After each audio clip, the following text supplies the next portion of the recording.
আতিয়া একবার জয়নালের দিকে তাকালো।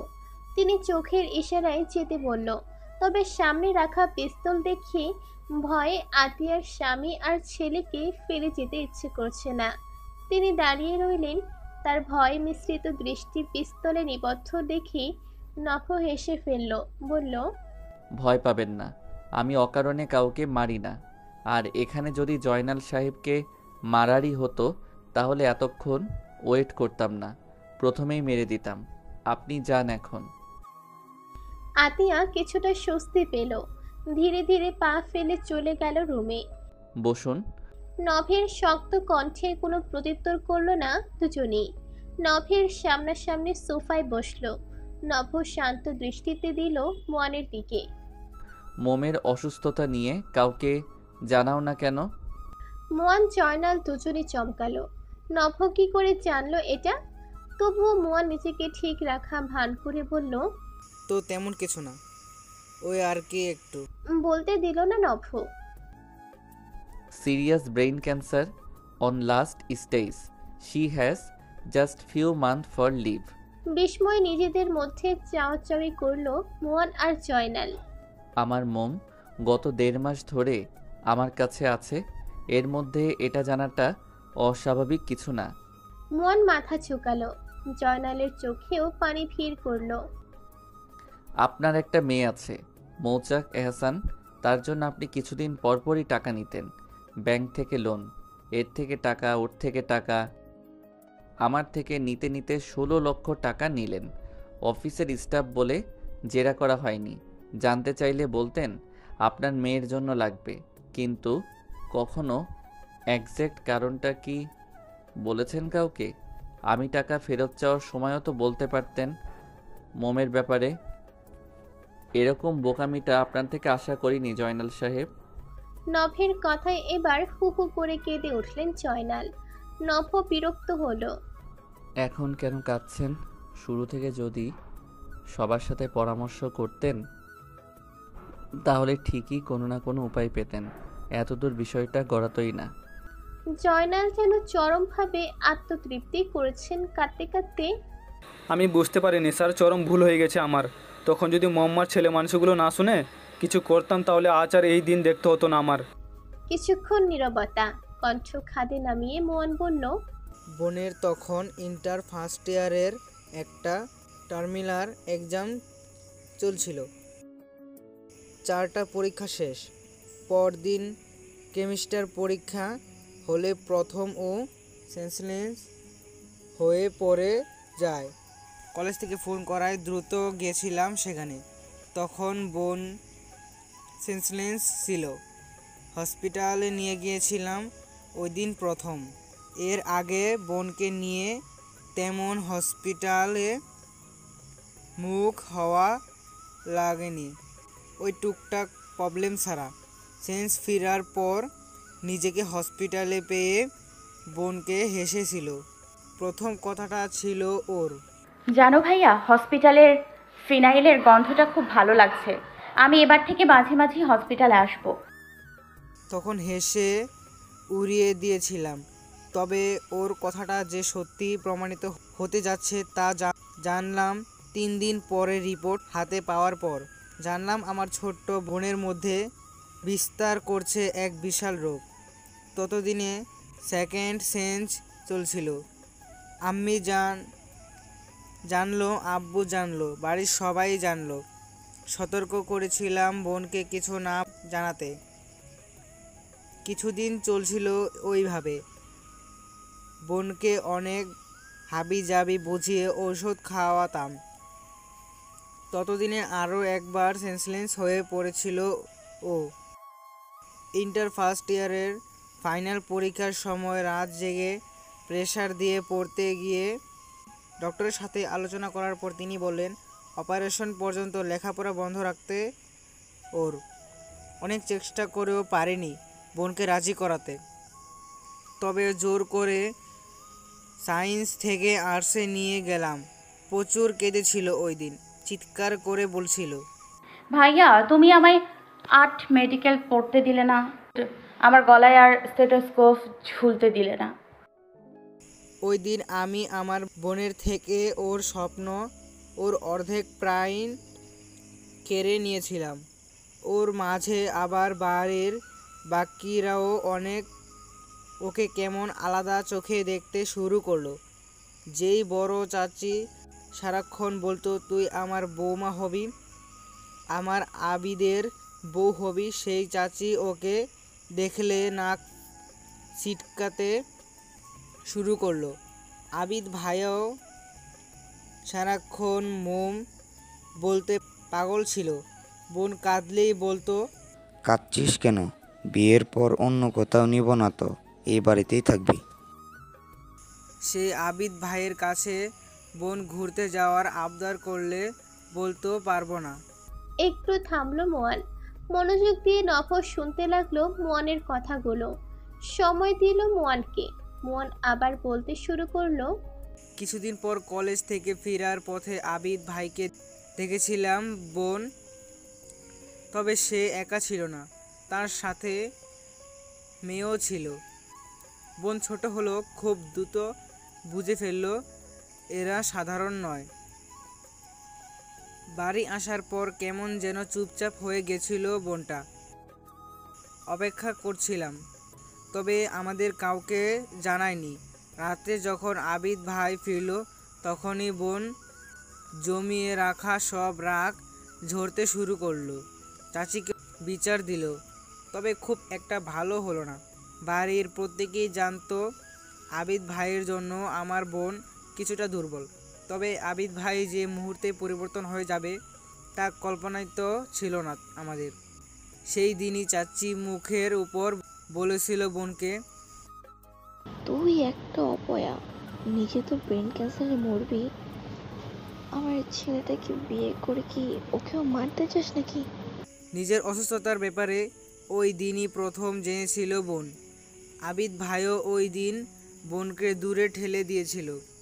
ছোটবেলা থেকে তার দেখানো ভালোবাসা মুহূর্তেই উড়ে গেল। আমরা চেয়েও কিছু করতে পারিনি। আমার বোনটি ওই দিন দরজা লাগিয়ে কেঁদেছিল। ব্যাপারটা মোটেও সুবিধার ছিল না। বোন কখনোই প্রয়োজন ছাড়া দরজা খিল দিত না। বাড়িতে তেমন প্রবলেম ছিল না, বাবা, চাচা, আমি, ওর নিজের ভাই। আমাদের নিয়ে তেমন প্রবলেম নেই। আর ছিল আবিদ ভাই, যেহেতু ভবিষ্যতে তার সাথে সংসার করার কথা ছিল, তাই বোনিও তাকে স্বাভাবিকভাবেই নিত, আর আবিদ ভাইও স্বাভাবিকভাবে ছিল। পরদিন দরজা ভেঙে বোনকে সেন্সলেস অবস্থায় পেয়েছিলাম। ওই দিন প্রথম ওর মস্তিষ্ক থেকে রক্ত ক্ষরণ হয়। হসপিটালে সেন্স আসার পর থেকেই আমরা দূরত্ব। সব সময় লাফাতে থাকা বোনটা শান্ত হয়ে গেল। সেই থেকে আজ পর্যন্ত ওর আড়াল হওয়ার রূপটা আর দেখা গেল না। ওই দিন বোন আমার আম্মির আর আব্বুর হাত নিজের মাথায় নিয়ে দিব্যি করেছিল ওর অসুস্থতার ব্যাপারে, যেন আর কেউ না জানে। ও চায় না আর কেউ ওকে তুচ্ছ তাচ্ছিল্য করুক, ওকে দেখে নাক ছিটকাক। আমাদের বলেছিল ও, আমি আর যে কটা দিন বাঁচবো সবার সাথে সাধারণ মানুষের মতো বাঁচতে চাই। 2 মাসের মাথায় অপারেশন করা হয়েছে ওর। আমি সেবার মাত্র মাস্টার কমপ্লিট করলাম, চাকরি খুঁজছিলাম। এক কথায় আমি তখন বেকার। সেবারই আব্বুর প্রথম ধার নেওয়া শুরু হয়েছে। ভেবেছিলাম বোনের অপারেশনের পর শোধ করে দেব, তবে অপারেশন হলো, সাকসেসফুল হয়নি। আরও খারাপ হতে লাগলো বোনের অবস্থা। হার্ট চেঞ্জে পড়লো। সেই থেকে শুরু হলো থেরাপি প্রত্যেক মাসে। এখনও ওভাবেই চলছে। থামলো মোয়ান। 2 হাতে মুখ ঢেকে কান্না আটকানোর চেষ্টা করলো। নফ একটা নিঃশ্বাস ছাড়লো। কিছু একটা ভেবে হঠাৎ জিজ্ঞাসা করলো, জিয়ানের সাথে বিয়ের ব্যাপারটা কী ছিল? জয়নাল এবার মুখ খুলল। আদিবের কড়া ব্যবহারের পর মম্মা অনেকটাই ভেঙে পড়েছিল। আদিবকে ভুলে যেতেও চেষ্টা করলো, তবে নিজে পণ করেছিল আর কখনো কারো মায়ে আটকাবে না, তেমন সময়টাও নেই। তবুও প্রতিদিন আদিবের কড়া ব্যবহার, ওর বঙ্গ করে কথা বলা, এসব অনেক কষ্ট সহ্য করতো আমার মম্মা। জিয়ান মমকে পছন্দ করেছিল, কয়েকবার মম্মাকেও জানানোর চেষ্টা করেছে, তবে মম্মা পাত্তা দেয়নি এসবে। এরপর জিয়ান আমার সাথে কথা বলে, তার বাড়াবাড়ি দেখে মম্মা নিজে সত্যিটা বলে জিয়ানকে। সব শুনে জিয়ান রাজি ছিল, তাই আমি মম্মাকে নিজের দিব্যি দিয়ে ওই বিয়েতে রাজি করিয়েছি। তবে শেষ মুহূর্তে এসে জিয়ান কেন এমনটা করলো তা আমাদের কারো জানা নেই। নভ শুনল মনোযোগ দিয়ে। কিছুক্ষণ নীরবতায় কাটল। এরপর নভ বলল, আন্টিকে ডাকো মোয়ান। আতিয়া আসলো। নভ এবার সবার উদ্দেশ্যে বলল, ভেবেছিলাম কথাটা আরও পরে জানাবো, তবে সব শুনে মনে হলো আজই জানিয়ে রাখি আপনাদের। একটু থেমে নভ আতিয়ার দিকে তাকালো। আমি আপনার মেয়েকে ভালোবাসি আন্টি, আমি ওকে বিয়ে করতে চাই। কথাটাই যেন বাজ পড়ল সবার মাথায়। আতিয়া তড়িঘড়ি করে কিছু বলতে যাবে, তার আগেই নভ হাতের ইশারায় থামতে বলে বলল, মতামত চাইনি, জাস্ট জানিয়ে রাখলাম আপনাদের, কারণ এই মুহূর্তে ধুমধাম করে বিয়ে করাটা সম্ভব নয়। আর আপনারা ভালো করে জানেন যে মোম এত সহজে রাজি হবে না বিয়েতে, তাই আমি আমার সময় বুঝে করে নিব বিয়েটা। আর হ্যাঁ আন্টি, এত কান্নাকাটি এবার বন্ধ করুন, মোম এখনও ঠিক আছে, ইভেন থাকবেও। না স্যার, ডাক্তার বলল আর মাত্র কয়েক মাস। তা আমি মানি না, আমি যথেষ্ট খারাপ একটা ছেলে, আল্লাহর প্রতি তেমন একটা মনোযোগ নেই, তবে আমার বিশ্বাস আছে। সেই বিশ্বাস থেকেই বলছি, আমার মোমের জন্য কোনো না কোনো পথ ঠিকই আল্লাহ রেখে গিয়েছেন, আমাদের শুধু কষ্ট করে সেই পথটা খুঁজে দেখা বাকি। তাই এভাবে ভেঙে না পড়ে আমার মোমকে সুস্থ করে তুলতে আমাকে সাহায্য করুন। সবাই কেন যেন একটু আলোর আশা খুঁজে পেল। আতিয়া উৎসুক হয়ে বলল, সত্যি আমার সোম ভালো হয়ে যাবে? আল্লাহ ওকে সুস্থ করে তুলবে। নভ মৃদু হাসল। সে নিজেও তো শিওর নয়, তবে নিজেকে হার মানাবে না, আর এদেরও এখন ঠিক রাখতে হবে। তাই আস্তে করে বলল, ইনশাল্লাহ আন্টি, আল্লাহর উপর ভরসা রাখুন। বলেই তাকালো জয়নাল আর মোয়ানের দিকে। তা দেখে তারাও বলল, ইনশাল্লাহ। মোমের এই পর্যন্ত সকল রিপোর্ট, প্রেসক্রিপশন সব আমার চাই। আর মোয়ান, আগামীকাল শাহবাগের মেডিকেয়ার হসপিটালে আমার সাথে যাবে তুমি। দেশের নামকরা কয়েকজন নিউরোলজিস্টের সাথে মিটিং ফিক্সড করেছি আমি। মোমের ব্যাপারে কথা হবে, তাই তোমার যাওয়া উচিত। আর আমি এখন একটু মোমের ঘরে যেতে চাই। মোয়ান রাজি হলো। নভকে সাথে করে নিয়ে গেল মোমের জন্য নির্ধারিত রুমে। দরজা খুলে ভেতরে পা রাখতেই কিছু একটা বলে উঠল, ওয়েলকাম ওয়েলকাম। আর সামনাসামনি নভের চোখ পড়ল। জলজল করে পেঁচানো হাতের কারুকাজে যুক্ত লেখা, মৌচাকের মধুময় রাজ্যে আপনাকে স্বাগতম। আলতো হাসল নভ। তবে শব্দের উৎস খোঁজার জন্য রুমের ভেতরে প্রবেশ করতেই ডানের চোখে পড়ল খাঁচায় বন্দি তোতা পাখিটিকে, যেটি বারবার লাফিয়ে লাফিয়ে বলছে, মৌচাক এসেছে, মৌচাক এসেছে। হেসে ফেলল নভ।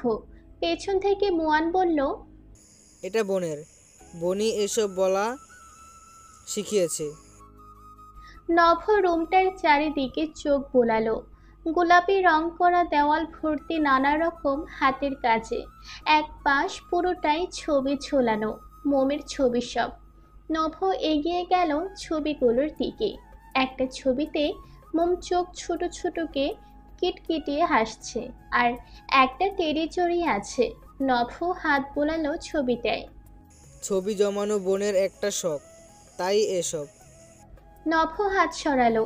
খাটে চোখ যেতে দেখলো কয়েকটা টেডি পড়ে আছে, বিভিন্ন রকমের।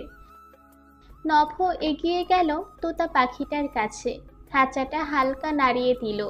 সাথে সাথেই পাখিটা ডানা ঝাপটে বলে উঠল, মোমবাতি মোমবাতি।